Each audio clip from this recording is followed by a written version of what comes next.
So today is to celebrate the opening of the bird sanctuary.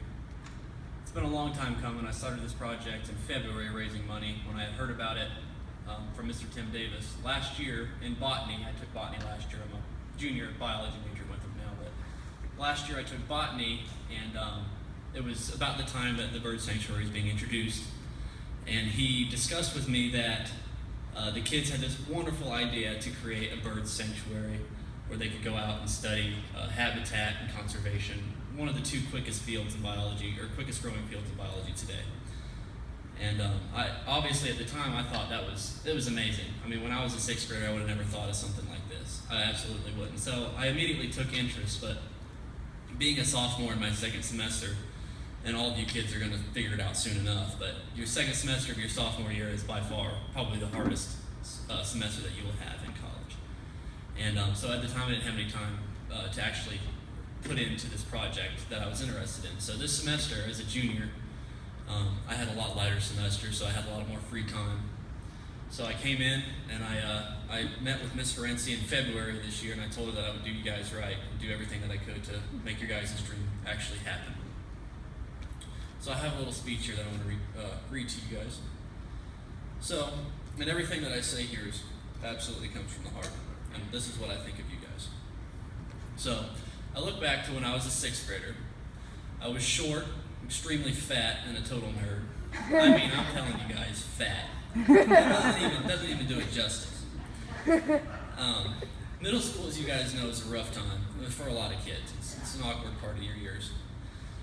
Myself included. And I was constantly ridiculed by the other children for being fat, essentially. So I was ridiculed by the children who did not think I, fit in with them because I was a nerd and because I didn't look like them.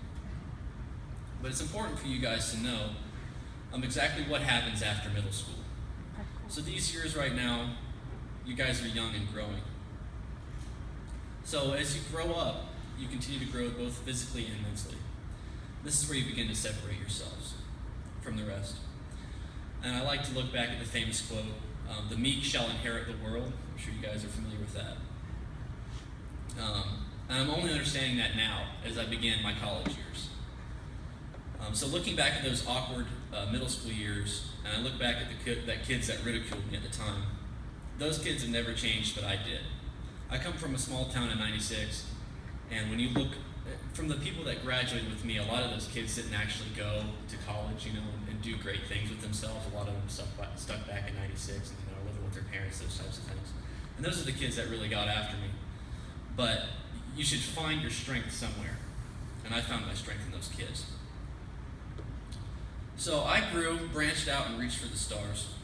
I found a lot of dedication in my life's endeavors to be stemmed from those exact children at that exact point in my life. The kids of the STMS Bird Sanctuary Group already have a leg up on me, and I truly mean you guys do. So when I compare, you guys already have a leg up on me when I compare myself then to now. In the sixth grade, I would have never come up with the idea to create a bird sanctuary. I would have never fathomed meeting with a board and presenting my goals to them. These children are absolutely the most courageous I've ever met. In meeting with the board and Mr. Duffy, that's absolutely courageous. I would have never done something like that. And I'm so glad that I've had the opportunity to meet and work with them. I've never really helped to complete a project as ambitious as this one. Last year, about the time the children came up with the bird sanctuary, I met with Tim, as I had said. And for those of you who are not familiar with who he is, he's an outstanding man. He is a man that every child in any community should look up to for his constant work in helping the folks around him. Tim spoke with me about the bird sanctuary at that time, and I was intrigued, as I had said. So, I met in meeting with Ms. Ferenczi in February. I told her so eloquently that I was going to do everything in my power to make this happen for her. And after leaving, I felt like she didn't really think the same, to be honest with you. And I kind of felt the same way too. I felt like I was taking off a bit more than I could chew. But this is the first time I've ever actually done something like this, and I didn't realize how important you kids are to the community. The community looks up to you. They really do. So, after meeting, I made it my number one free time priority to do her, the students, Tim, and the community right by this project. So I want to talk a little bit about myself. so you understand where my work ethic comes from. I was raised in a short period of time in an extremely rural area of northern Indiana. And when I say rural, I mean if you don't have a silo in your front yard, then you're not living. So while we were living in Indiana, my father worked in a steel mill. It was seldom that anybody retired from that steel mill, as they would typically be 6 feet under years before they retired. That is how hard the job was, yet he worked hard so that I may have opportunity in my life. My mother worked as a nurse in a nursing home, and she also worked extremely hard so that I may have a better chance at being successful as they did. They moved to South Carolina looking for better opportunities in their careers, all while once again taking care of a young child, that being me. So early in our years down here, my dad actually helped put my mother back into college so that she could achieve her associate's degree in nursing. With that degree, she exponentially expanded her career opportunities, and from there on, we didn't have to struggle anymore. It's imperative that you remember all during this process, my young mind was looking up. I was digging for soil that I could lay my roots in and sprout up to be as successful as I thought they were. So I found my work ethic in my parents. I found my dedication in my parents, and I contribute all of my success to them. To accomplish what they have accomplished, all while raising a family, is something to be truly admired, and for that I'm more grateful than they will ever know. The children at Saluda Trail might not have the same opportunity to have such wonderful role models as I did. Now, I'm not speaking about the Bird Sanctuary Group, but Saluda Trails for the future to come, for years to come. So this is the main reason why I gave so much time and energy into the project. I want all of the children of STMS to understand that with dedication and perseverance comes monumental success. You get out what you put in.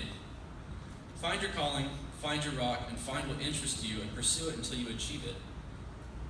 I have my own flaws, and trust me, I have a lot of them. But I do genuinely have no regrets in what I have done in life because I have left nothing on the table. I give my all and have been extremely successful in return.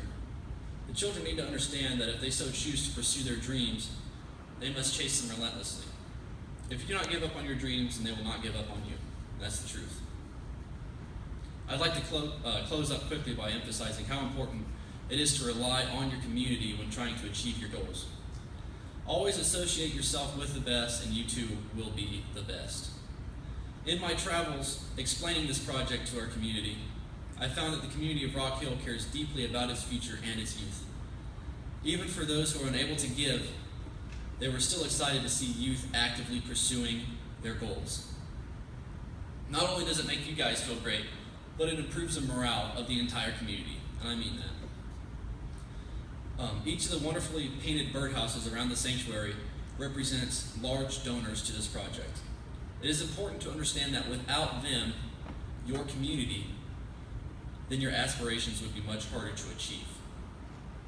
Never stop dreaming, find your calling, and chase your goals with a fiery and relentless thirst.